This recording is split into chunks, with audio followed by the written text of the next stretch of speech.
Hey. All right, here's another serious one that I have for you today. So sensitive content, okay? Here we go.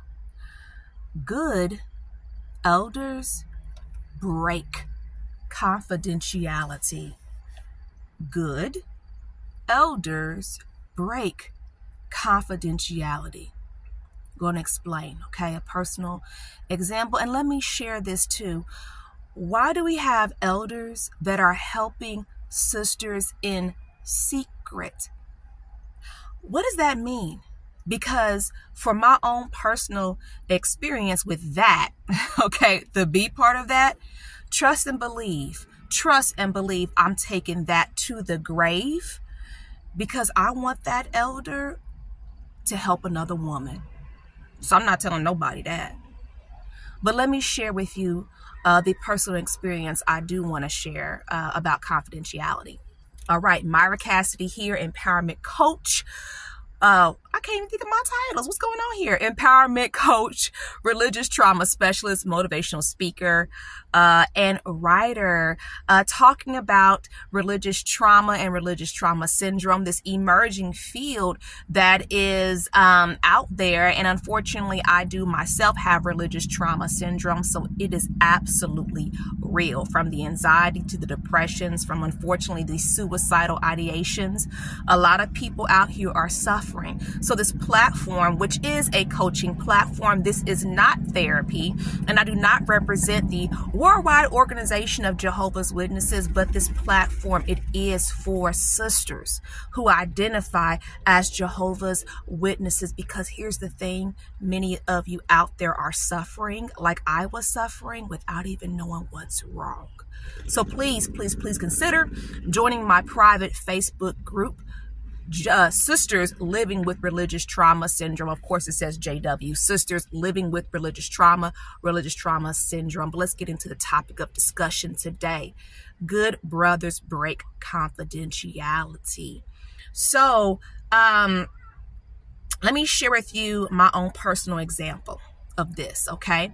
I'm very open about my journey. Right? That's part of the teaching. That's part of the coaching. That's part of the lessons that, I'm sharing, and just being really authentic about, my journey for the purpose of the mission and for the purpose of helping others. So, of course, if you've been following me for some time, you've read my book, you've seen my play, or you see me talking about a portion of my play, you know that when I was 15, unfortunately, I fell into immorality with the individual who ended up being my ex-husband, right? So here's my personal example about this and where this comes from. So 15 years old, right? I'm, trying to do the right thing.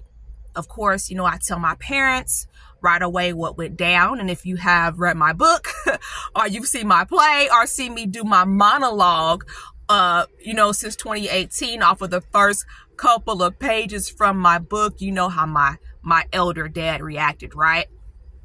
Right? Okay. But also here's another portion of that. Not in my play, not in my book, just for you right here. So what happened was, a few weeks later, my dad brings this information to me all hot and all heavy. He comes to me talking about, the elders over there at that boys' hall. Oh, they sit up here and they talk to him. I got to figure out if I want to tell him this elder or not. This brother then broke confidentiality calling me. My dad goes on to tell me that one of the elders who talked to my, what are we going to call him right now? Whatever you want to call him, boyfriend, the boy, let's just say at this point, the boy I got in trouble with, right? Because if we're going to just leave it at that. The boy I got in trouble with at 15, Calvin in my book, person who ended up being my ex-husband. So long story short, my dad brings it to me that the elders talked to him and that one of the elders called him and literally said to him, I'm not supposed to tell you this, but we talked to that young man your daughter got in trouble with. And let me tell you this, I've talked to a lot of young men, but let me tell you something. We asked him, Was it worth it? Was it worth it what you've done? Was it worth it? And he told us, yeah, it was worth it. And this elder says to my dad, I'm telling you right now, I've talked to a lot of young men, but something's wrong with him.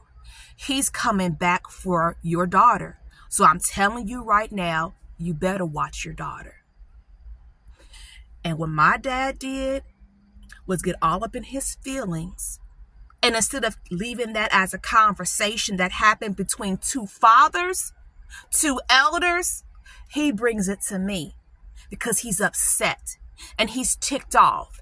And he's more concerned with trying to figure out if he should tell on that elder, right? That's why he's upset, and he brings it to me. I need to figure out what I'm going to do. Am I going to tell on that elder because he was never supposed to tell me that? Instead of stopping for a moment and getting out of his feelings and listening to what that fellow elder and that fellow father had to say. Something was wrong with him. I'm telling you right now, he's coming back for her. You better watch your daughter. So let me tell you something. Why do I know this? Okay, right? Why do I know this? How do I know this? Because there was an elder. I don't know what elder it was, but there was an elder who was concerned with however that meeting went. Like you've heard me talk about the committee cases before. Remember at this time, the threat from me at 15, I got baptized when I was 12 years old willingly. I wanted to get baptized, no regrets. I know there's stories out there about people getting forced to get baptized. That wasn't me. Okay. So the threat was, or, you know, what could happen was I could be disfellowshipped, which ended up happening, right? When I was 17 years old and pregnant by the same person. Long story short. But at the age of 15, right, I'm getting into a situation that I really can't get out of, and I'm not getting the help that I need. So long story short, though accountable, right, I'm accountable for all the things that I did, right? This is all about the journey. Long story short, though, okay, instead of my dad listening to what that elder had to say, right, he brings it to me. So what I'm saying about this whole experience, what it has taught me, looking back, you know something? Good elders break confidentiality. What do you think? What do you think? Right? I'd like to know what you think. What are your thoughts? Let me know.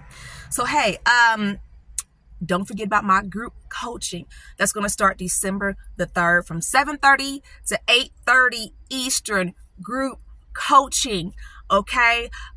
Just for those who are going through it, this beast, religious trauma syndrome, and trying to get the help that's needed, ruminating in the pain. So I'm trying to create, you know, that space and that pathway so women can land safely. All right. Have a happy Sunday. Hope you're practicing self-care. See you Wednesday. All right. Have a good one.